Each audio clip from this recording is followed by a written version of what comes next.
Hello everybody, this is Connor at BoatsDon'tSink here with another Shadowverse Evolve deck profile. This time we're going to be looking at the Departed Abyss deck from BP12 and 13, the combined set World Reaver's Descent and Dominion of Darkness.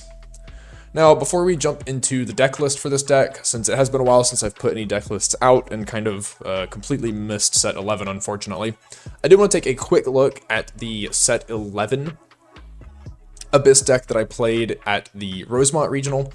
The current Departed deck, or even Control, Necrocharge, whatever you really want to view it as, sort of branches off from this, utilizing a lot of the new cards. So this is the list that I played in Rosemont. Biggest thing you'll notice is that there is a ton of removal. So we have Bellringer Angel, Dead to Rights, Surefire Bullet, Whispers of a Dream. We have both Double Aim and Blaster Dark as Evo removal followers. We have Yuzuki as extra removal. This deck really benefits from having a powerful late game, utilizing the Magitrain that Ice Shillingjik can create, and using a bunch of 5-cost and higher followers to continually maneuver the Magitrain in order to keep pressuring our opponent. Essentially, once we reach that point of the game, it is very close to impossible to lose. The most important part is just actually reaching that point of the game. Now, the deck has sort of changed a little bit in that, here we go with the current list. So this is as of set 12 and 13. You'll notice that a lot of the removal gets cut. And that's because we actually now have a lot more efficient of a Necrocharge package. So the biggest differences here are we're now playing more followers at 2 instead of spells. We're playing Grave Desecration at 1 instead of Bellringer Angel. And our 5-drop lineup has shifted just a little bit. We've also cut Death's Breath from the list since we have Chris Beyond the Patch, which is our new, essentially, Death's Breath. Big shout out to my buddy Tucker at Ruby Online with a bunch of O's. He played this list in Rosemont. No, not Rosemont. I'm sorry. I played in Rosemont. He played this list in Houston last weekend and did pretty well with it. I think this probably was one of the best decks in the room, if not the best. One Departed Abyss did actually end up making top 4. I think the deck matches very well into a lot of the metagame. And I think with a lot of the new tools we get, you have a lot less to worry about from decks like Wasteland Sword, since we're not as reliant on Kawi anymore. So yeah, this list is the exact list that he played, but as always, mess around with some of the numbers, some of the cards, get it to a point that you like for your personal playstyle, personal meta. I'll cover a bunch of different options that the deck might have at the end, and go over what we do have here. So, jumping into the individual cards, first up we have Ilgano, Horror Astray. This is a card from set 11, so it's part of the Wasteland archetype. The first effect we'll look at here is the Last Words. So for a 1-cost 1/1 Last Words, you can put this into your EX area and then bury the top card of your deck. This is going to be one of the main ways that we get our Necrocharge conditions online, since we can actually just play Ilgano every turn and either chip away at our opponent for 1 damage every turn, or they'll keep removing her, which will let us keep milling our deck. The other effect, once we reach Necrocharge 10, on Fanfare, we can choose a cost 3 or lower Wasteland follower in our cemetery and summon it. If we do, we banish Ilgano. So that'll be the end of sort of looping her once we decide to summon something else with her. The 2 main cards that we have to summon here are Kagero from set 13 or Wretch from set 11. Generally, Wretch is going to be what we're aiming for here. Wretch has an evolve ability that can only activate when it's summoned from Cemetery, and evolves into a 4/3 Storm. So using Ilgano plus 1 play point or 1 Evo point to get a 4/3 Storm for 1 or 2 is going to be one of our good ways to push damage, especially into the later stages of the game, and sort of gives us some really powerful plays once we reach Necrocharge 10. The notable thing here is that while Ilgano does banish, the follower she summons does not. So one Wretch can be revived multiple times off of separate Ilganos. That's the only follower we're playing at 1. So moving into the spells we have, first up is Dead to Rights. This is a essentially Angelic Snipe clone. 1 cost quick timing. Instead of dealing 2 damage to an enemy follower, Dead to Rights is actually a lot more powerful. We give an enemy follower on the field -2/-2. So the nice benefit here over Angelic Snipe is that even if we can't remove the follower, we can still lessen the amount of damage it's dealing to us. So there's a lot of good like 2-drop 2/3s right now. This turns those into 0/1s, which is arguably better than killing them, depending on what effects they have, because now they're clogging up space on our opponent's board, and they still can't hit us or hit our followers for any meaningful damage. The other effect that this spell has is while it's in your cemetery, you can banish it and an Ice Shillendrig Gilded Autocrat from your cemetery. This can be our 5-drop legendary. When you banish those, you can select an enemy follower on the field and engage it. Obviously, this gives you the option to just attack into that enemy follower as removal, but it also synergizes quite well with the token that Ice Shillendrig summons, the Magitrain, which has a strike ability to destroy an engaged enemy follower. So that lets us clear those pretty conveniently. Next spell we have here is Soul Conversion. Obviously, Abyss staple for a while. 1 cost quick timing, select a follower on your field, destroy it, and draw 2 cards. This is going to be one of our card advantage options. It synergizes very nicely with Ilgano, since she doesn't really go away when she dies. We just have to pay 1 to push her back up onto the field. You can do really nice things like play her on turn 1. Turn 2, if your opponent doesn't remove her, you can attack for 1 with her and then sack her and then just push her back up onto your field. Giving you some like free card advantage and free mill to work with. The card's also quite good with Underworld Watchman Kawi, who has the Last Words effect to destroy an enemy follower and heal you for its attack. The big thing there is some matchups like Wasteland Sword will be able to turn off Kawi's Last Words, or even just decks that you're afraid might have ways to like bottom deck him or bounce him or something like that. Instead of waiting until your opponent's turn and using him as a ward, you can play him and just immediately Soul Conversion him away to draw 2 cards and trigger his Last Words to sort of proactively destroy something on the opponent's field. It's especially good if you can like play him and then use him to maneuver the Magitrain and then sack him afterwards. You can get a lot of value that way. The last 1-drop we have is Grave Desecration. This is an amulet from set 4. 1 cost amulet, fanfare, put the top 2 cards of your deck into your cemetery. And then activated ability, you can pay to engage and put this card into your cemetery to select a departed trait follower in your cemetery and add it to your hand. So the big thing here, most lists that I think I've seen going into this set are playing Poltergeist as their 1-drop. It is a 1-cost spell, quick timing, bury the top 2 cards of your deck. So it mills 2, and then it itself goes to your cemetery, giving you 3 Necrocharge for 1 play point.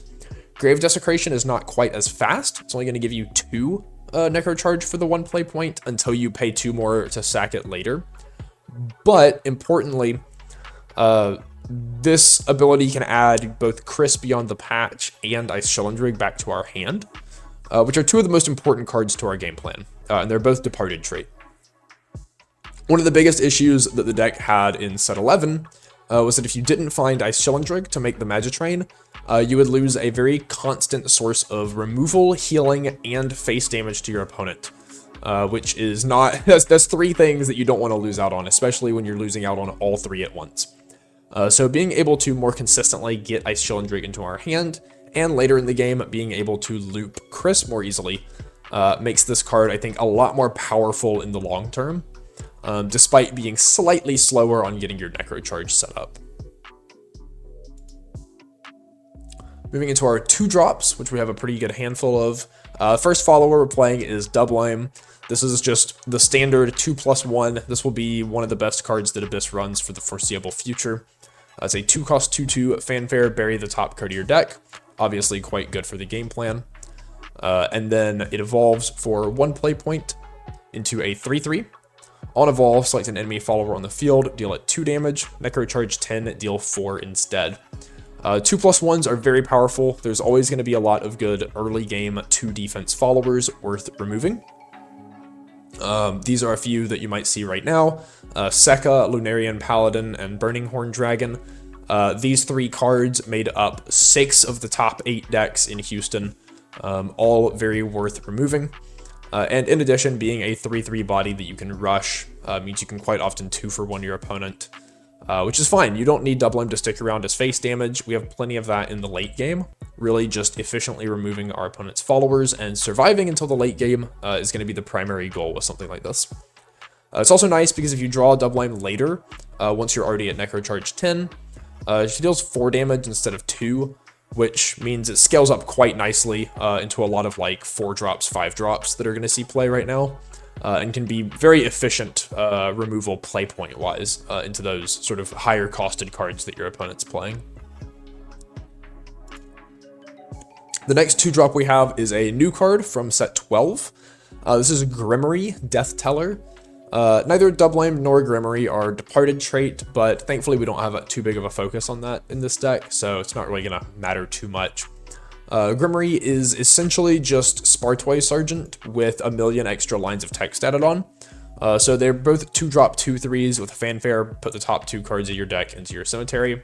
Grimory, however, also has Ward, and also has an activated ability.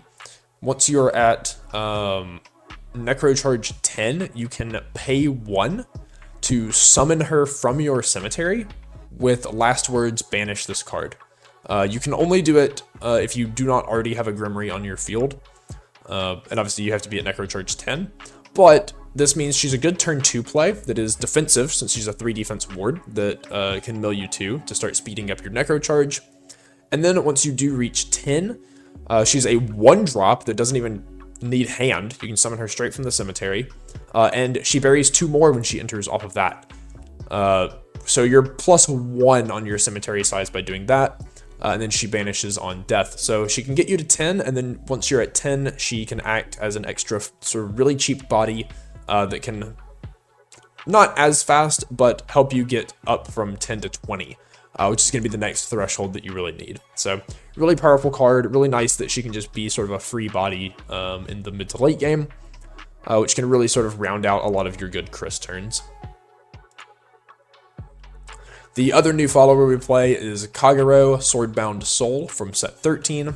This is a 2-cost 2/2. At Necrocharge 10, it has Rush and Bane, which funnily enough also makes it just sort of a better version of an older card, Spectre. Spectre always had Bane, it didn't need Necrocharge for it, and it could pay life to gain Rush, but I think Kagero is just a lot more powerful overall. It's not going to need you to pay life, and Necrocharge 10 is usually online by the time you really need a good Rush Bane follower anyway. Kagero also comes with a fanfare effect. The only option you're going to be using between the 2 here is bury the top 2 cards of your deck. Again, just another quick way to start getting toward your Necrocharge 10. The Rush Bane is surprisingly strong right now, I think. You do have a lot of sort of unconditional removal effects later in the game, in the deck, but against things with aura especially, such as Set or any Swordcraft follower that has Armor of the Stars on it, Bane can be really useful to help get rid of things. Kagero is also just very playpoint efficient to get rid of those things, as opposed to being like a 5 playpoint Zelganea or Kawi or something like that. So really useful there. The other mode apart from Mill 2 that it has is to select a Soul Strike in your cemetery and put it into your EX area. Soul Strike is a 2-cost removal spell. We don't actually play it in this deck. It's 2-cost, deal 4 to an enemy follower, Necrocharge 20, deal 4 to its leader. And at Necrocharge 20, Kagero can also make it free if you put it into your EX area from Cemetery. So it's an interesting little package. A lot of lists will play 1 copy of Soul Strike, just to sort of keep buying back off of their Kageros. I don't think it's particularly necessary. I think Whispers of a Dream is just a better removal spell, and I think we have enough removal otherwise that you don't need this. I think we also have enough ways to win the game without the 4 damage to leader, especially if we're already at Necro 20. that this is just not particularly meaningful in a lot of games. Our last 2-drop is, of course, as I mentioned, Whispers of a Dream, the 2-cost removal spell. Quick timing, select an enemy follower that costs 3 or less on the field, destroy it, and bury the top card of your deck. So this is 2 Necrocharge and mostly unconditional destruction. It can only hit cost 3 or lowers, but it is shocking the amount of good targets that has. In this format, just with stuff that's recently gotten support, you have Sekka, which is one of the top decks, Mono, and Val, the trusty getaway car. In the case of Sekka and Mono especially, they can be very hard to remove with damage-based removal due to their high stats. Sekka is quite often storming in as a 7-7 or 11-11, and Mono can quite easily be a 7-6, both of which outscale pretty much any kind of quick timing damage-based removal in the game. So Whispers being able to clear them makes quite a big difference in how defensive you can be. There's also, of course, Hydro Shaman Riley in the Earthright decks. Whispers has always been quite powerful against her. And Val is nice. It's something that you basically have to answer on defense, since it turns back into an amulet on your turn. You need to answer it after your opponent maneuvers it on their turn. Whispers gives you a great way to do that. Moving into our 3-drops, we have Blaster Dark. This is our 3+1 removal. 3-drop 3/3 Fanfare, bury the top 2 cards of your deck. Again, basically every follower we're playing is going to be able to bury cards.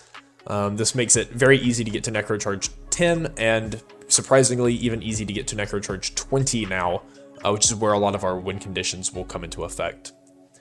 Blaster Dark also evolves for 1 play point into a 4/4. On evolve, select an enemy follower on the field, deal it 3 damage, then deal it 1 more damage for every 5 Shadow Paladin cards in your cemetery. Blaster Dark is the only Shadow Paladin card that we play, so we'll never be getting more than 3 damage, but 3 is still quite enough. It still answers some relevant cards such as Lycia, Spinaria, or Drac.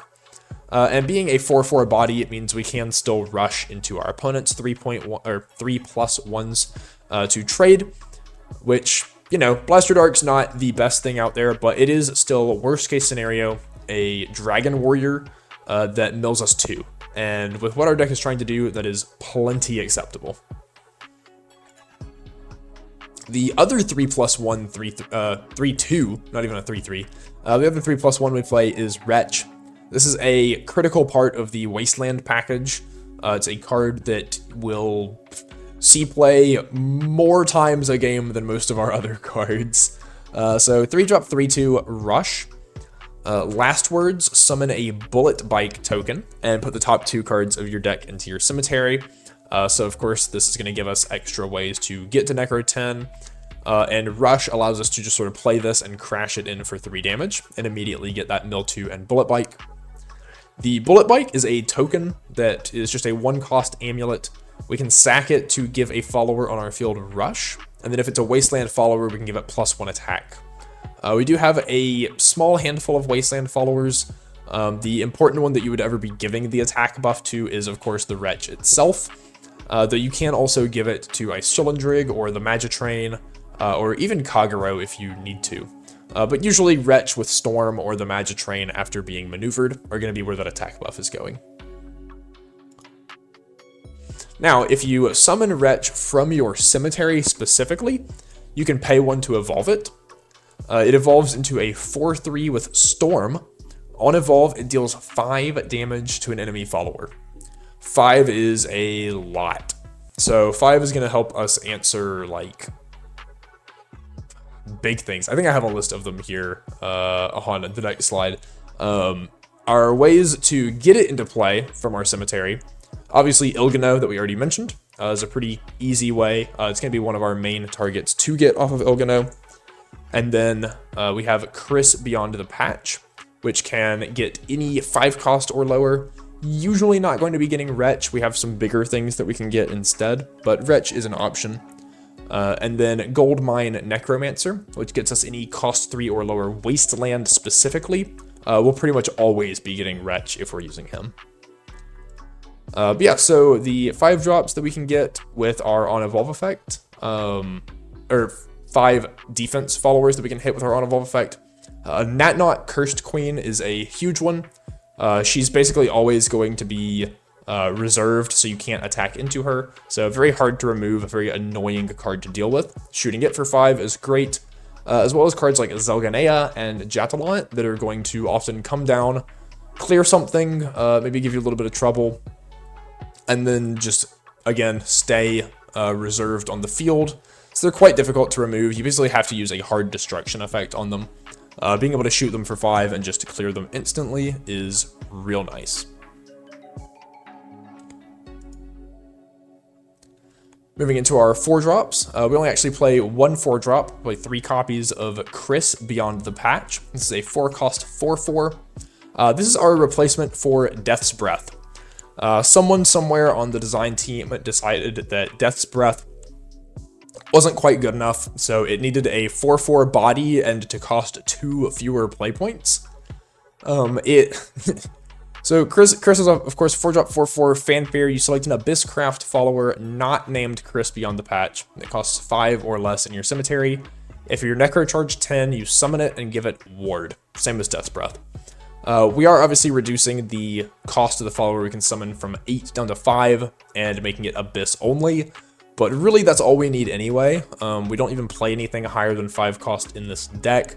And losing the ability to summon Zelganea is not that big of a deal, really. The options that we have to summon here at 5 cost are Goldmine Necromancer, which of course will in turn summon Wretch. So that can be a good way to just make a huge board of, like, I think it's 12 of stats for 4+1, and we get to storm our opponent for 4 and get a 4 damage and 5 damage removal effect, and our 4/5 has Ward, so insane for 4+1. I've seen that happen on curve on turn 5 going first, and it's just some of the most disgusting stuff you've ever seen. Ice Shellendrig, if he's in Cemetery and we need the train, we can get the train. Odile is one of our win conditions at Necrocharge 20. So once we get there, Chris is a good consistent way to get Odile out to hit our opponent for 10 damage just immediately. And if we need to play a little more defensively, we can use Chris to get Kawi out and ward up with Kawi to sort of make an unstoppable wall for decks like Kagero. Kagero, I think the like Wasteland Haven decks are going to struggle to answer it. Anything that really just needs to get bodies through, and especially if they have big bodies, getting Kawi is quite good against.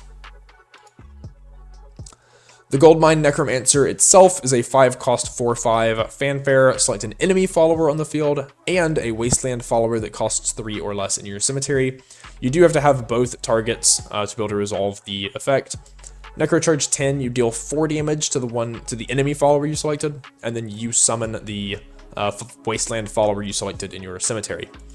Our 2 options for this are the same as Ilgano. It's Kagero and Wretch. Of course, we could also get Ilgano, but there's not really any reason to do that when she would just be chaining into the same things we can get anyway.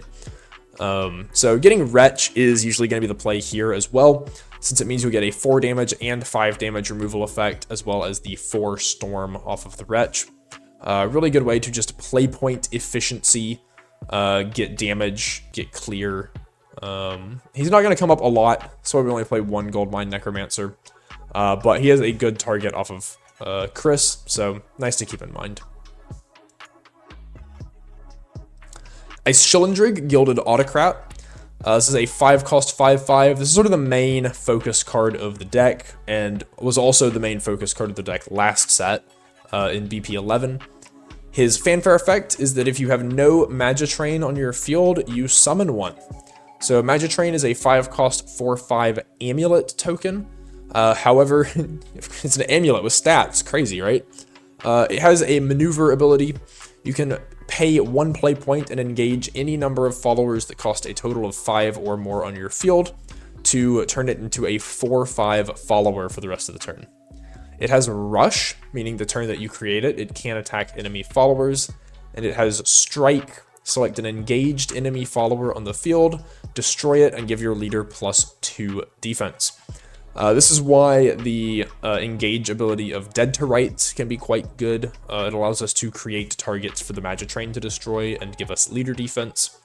It is notable that you cannot gain the 2 leader defense if you do not have an enemy engaged follower to select. So being able to get that extra heal in addition to the destruction is quite nice. Ice Chillendrig's other effect is that whenever he becomes engaged, which you will of course do to maneuver the Magitrain, each opponent discards a card. So this happens if you maneuver with him or if you attack with him. So if he sticks around for an extra turn and you start going face with him, they're still going to have to keep discarding. But if you just play him and immediately maneuver, you'll still get that discard there. The Evolve form, which costs 1 play point, is actually going to get even more value from that engage forced discard. He still has the ability that whenever he becomes engaged, each opponent discards a card. However, he also has the ability during your turn, whenever any player discards a card, select an enemy follower on the field and engage it. So of course, when he engages, he's going to be able to now not only make your opponent discard, but also engage one of their followers, which creates another target for the Magitrain. Now, the even better part is that his on-evolve ability is to discard a card to select 2 followers in your cemetery and add them to your hand. Generally, this is going to be Chris Beyond the Patch or another Ice Chillendrig, or some combination thereof. You can also get Zelganea off of it, since we can't reanimate Zelganea anymore. Ice Chillendrig is our one way to sort of loop it back out of cemetery. If you really needed to, you could do something like get a Ilgano to play it down, and then of course get Wretch off of it. You might need some like burst storm damage last second. You could also just get Goldmine Necromancer or Kawi, though that's typically going to be worse than getting Chris, since he can just go into them anyway. So Chris, Zelganea, or Ice Chillendrig, sometimes Ilgano. You have a lot of options, so you can be flexible with whatever you need, but discarding a card in order to get them will allow you to engage yet another enemy follower. This can be quite nice in that you can engage him and evolve him, right? It lets you engage 2 enemy followers. You can attack one of them with the Magitrain and then destroy the other. You just destroy the bigger one, attack the smaller one so that your Magitrain survives. Really good at punishing your opponent and just sort of like pressuring their resources in the mid game to let you get a pretty good field advantage. Our next 5-drop is a card that maybe a little shocking to see, one that hasn't seen play in quite a while. We played 1 copy in the set 11 deck. We're now playing 2 copies in the set 12-13 deck. Odile Black Swan. This is a 5-cost 6/4. Fanfare, deal 2 damage to each enemy leader and enemy follower on the field. Necrocharge 20, give this follower Storm. Strike, you deal 2 damage to each enemy leader and enemy follower on the field. So same effect. This means that if you play her at Necro 20 and attack with her, you're getting 10 damage into your opponent's leader. That's a lot. 10 damage is huge, especially when you've also had the train pressuring them the whole time, and you're able to just make giant boards off of Chris. She's often the way that we close out the game. 1 Odile will very frequently be enough to kill someone, especially when you're putting it into play as well as like attacking with a train in the same turn. Usually you'll have play points to do that once you're at Necrocharge 20.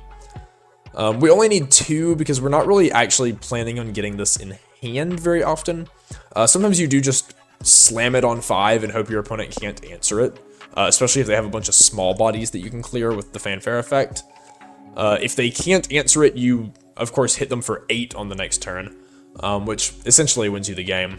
But if this ends up in your cemetery, either by milling or by playing it aggressively and it dying, Chris can actually get it back. Chris doesn't care about Departed trait, just cares about Abysscraft. So you can get Odile back, meaning Chris is 4 play points for 10-8 of stats, and a lot of board damage, a lot of face damage, so real nice there. The other cool combo you can do with Odile is, even if you can't storm your opponent directly, you can use the Bullet Bike to give her Rush. She won't get the +1 attack because she's not Wasteland, but she will still get Rush.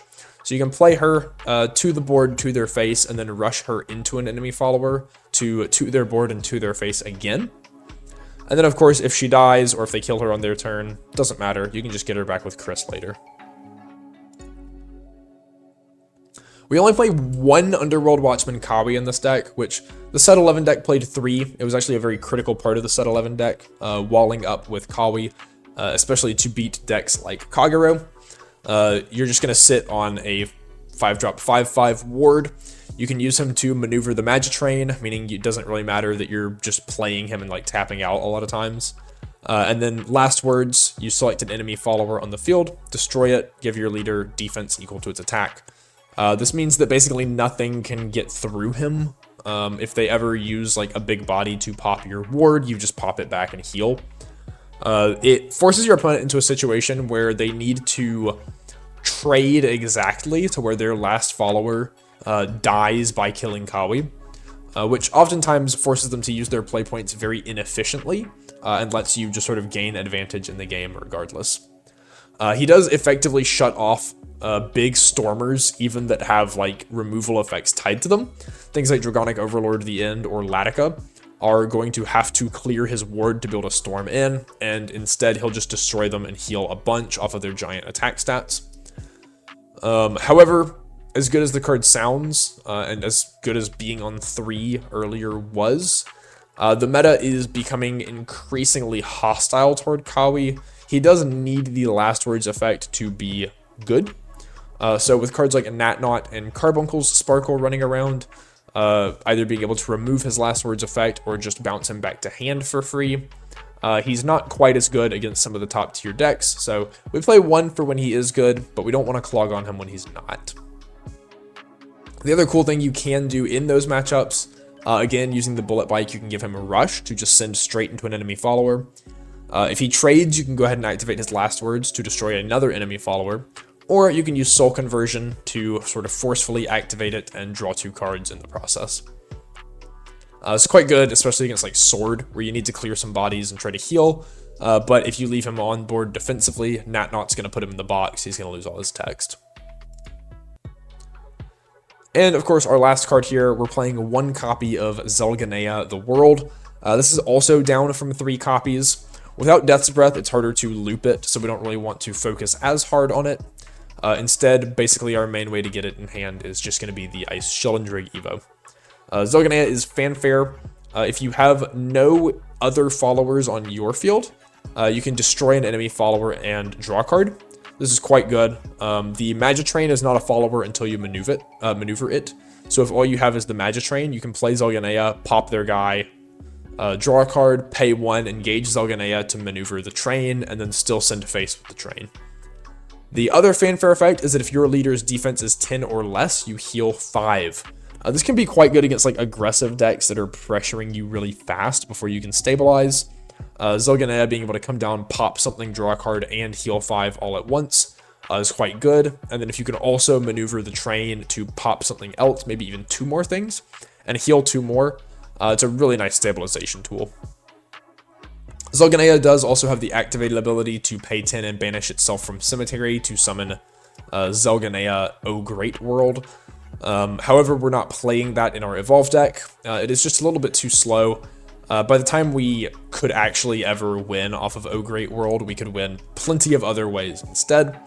And oftentimes games aren't going long enough for O Great World to matter anyway in this deck. So no copies of it, we're just playing the 1 base Zelganea. So here is the whole deck again. You can see, even though we have a lot of 5 drops, we have 8 5 costs. We do still have a relatively low curve with 29 of our cards costing 3 or less, and most of those being 1 and 2 drops. So very just fast setup Necrocharge deck that goes into a very stable, very sort of controlling card advantage-y, removal-y top end. Some of the pros of the deck here: you have a very flexible toolbox with strong recursion options. Between Chris Beyond the Patch being able to reanimate all of our important cards, Goldmine Necromancer, and Ilgano being able to get back the Wretch, and then Ice Shellendrig adding cards back from our discard to hand, and Grave Desecration even being able to get cards from discard back to hand. We can sort of get whatever we want whenever we want and always have the best answer to any problem. The Magitrain provides effectively unlimited storm damage and removal. Since it does consider itself to have been on the field at the start of the turn, it can attack your opponent's face any turn after the one where you make it, but it's very difficult for your opponent to remove on their turn, meaning it is essentially a storm follower that you're playing every turn, and has removal tied to it. We also get very powerful burst finishes with Odile, where we can push as much as like 15 to 20 damage in a single turn, out of very little. If you are at Necro 20 and you play Ilgano to get Wretch, evolve it, and then play Odile, that's only 7 play points even going first. It's only 6 with an Evo point going second, and can very easily represent 15 damage to your opponent. Some of the cons of the deck, however, are that it does need a long game usually to win. You have to hit those Necrocharge thresholds and start getting your big bodies and Magitrain into play, which means that it struggles against decks that have inevitability, such as Kuon, Spartacus, or even Natura Dragon, where they may just burn you out too quick before you can actually get your win condition put together. It also does have less removal in the early game than previous iterations, like the set 11 build, which means that you are going to be a little bit weaker to very aggressive decks. You can struggle in the early game against decks like Wasteland Haven, where you're going to have to sort of try to claw your way back in and stabilize once you get Ice Shellendrig down. Now, before we end off, I do want to talk about why is this Departed Abyss. This doesn't actually have very much focus on Departed trait other than Grave Desecration itself, and the fact that some of our important cards are Departed. Why is this not Wasteland? Why is this not Control? Or just Necrocharge? I think calling this Necrocharge Abyss is perfectly reasonable.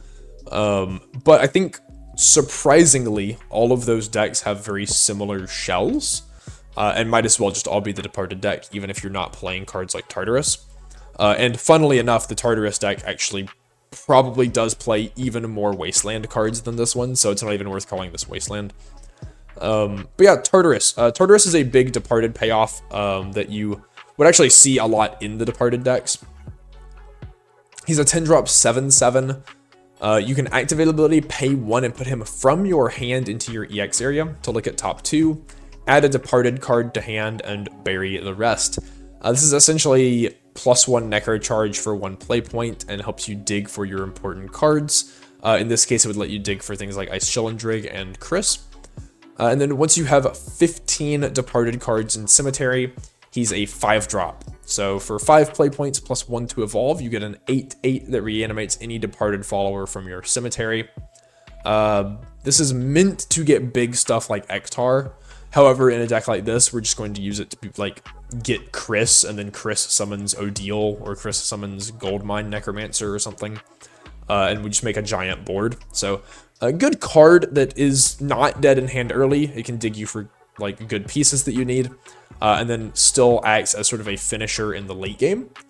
So very easy to play. The problem is that it does require a lot of Departed cards in Cemetery, which means you would probably have to cut a lot of the non-Departed stuff like Blaster Dark, maybe even like Zelganea, and maybe even cut down on Odiles to actually be able to fit enough Departed to consistently have this online at a time that you need it. So it can be a little awkward. I definitely don't think it's a super necessary card, despite fitting in quite well with the strategy. The other thing you can do, which both of these cards are Departed trait, and you could actually use this very well with Tartarus, Wretched Tryst and Great Pick Corpse, sort of expanding the Wasteland package. All of our Wasteland things that reanimate cost 3 or less can hit Great Pick Corpse. He's just very frequently not as good of an option as Wretch. But in the context of Wretched Tryst specifically, at Necrocharge 10, you can select 2 cost 3 or lower Wasteland followers from your Cemetery and summon both of them. Now, your mind is, of course, immediately going to go to, yes, cost 3 or lower Wasteland, we're going to summon Wretch. And yes, we are going to summon Wretch, but we're not actually going to select Wretch with Tryst. Something that people don't really realize you can do a lot of the time. Wretched Tryst can... We were joking when we were judging in Houston that if someone played Wretched Tryst, their opponent basically had to let them do whatever they wanted, because of how like broken the interactions with this card feel. Your ideal targets are actually Ilgano plus Great Pick Corpse. So when both of these enter, you get 2 fanfare effects that trigger at the same time. You can choose to resolve Great Pig Corpse first to destroy or to bury your Ilgano, and then deal 4 damage to an enemy follower. At this point, you now have Ilgano's both Fanfare and Last Words triggered. You can resolve those in either order you'd like. It doesn't actually matter at this point, but we'll say you resolve the Last Words first. It is technically optimal. You bury the top card of your deck and put Ilgano into your EX area. Now you resolve her Fanfare. This is when you select the Wretch, you put the Wretch into play, and then Ilgano fails to banish. She actually just stays in your EX area, because the one that is trying to banish itself was the one on your field, which is no longer there. At that point, you can evolve the Wretch, so you've gotten a 4 damage removal effect and a 5 damage removal effect for 4+1, and you can storm in with the evolved Wretch. If you already have a Bullet Bike in play, this actually gets even better, because you can Bullet Bike to pump the Wretch to 5 attack, and then Great Pig Corpse will see a 1-cost token leave, which makes another Bullet Bike. So you can actually attack for 6 with the Wretch if you summon it off of Wretched Tryst and already have a bike.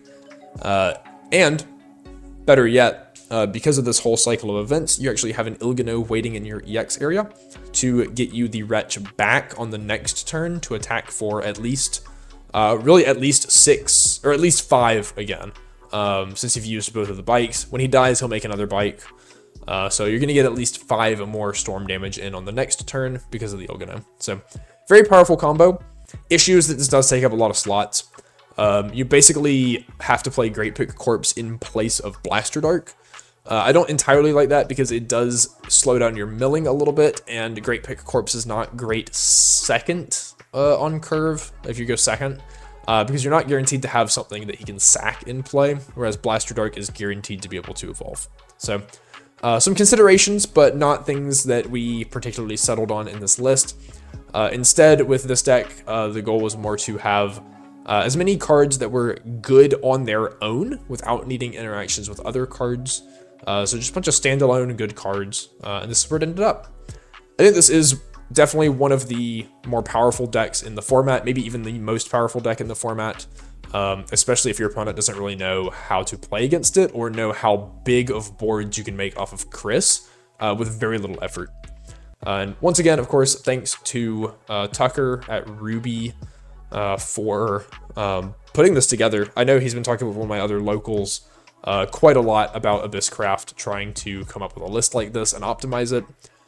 He unfortunately did not end up making top cut. He bubbled at, I think, 14th place, just due to some rough tiebreakers, but still a good showing and still very powerful deck they put together. So, yeah. As always, thanks for watching. We'll have some more deck profiles out soon. I've got a lot planned for this set, so a lot of new archetypes. And I've already got most of the slides for a lot of them made, so no excuse for me not to upload them this set. But while you do wait for those new deck profiles to get uploaded, there should be some videos on the screen you can watch now. Let me know if there's any specific archetypes or decks you want to see. Let me know how you liked the layout. I changed the slide layout a little bit up in this video to fit the main deck and evolve deck on the screen at the same time. Let me know if you like that. Let me know if some stuff seems a little too cramped. I can, of course, still mess around with it a little bit. So, yeah. Again, thank you for watching, and we'll see you next time.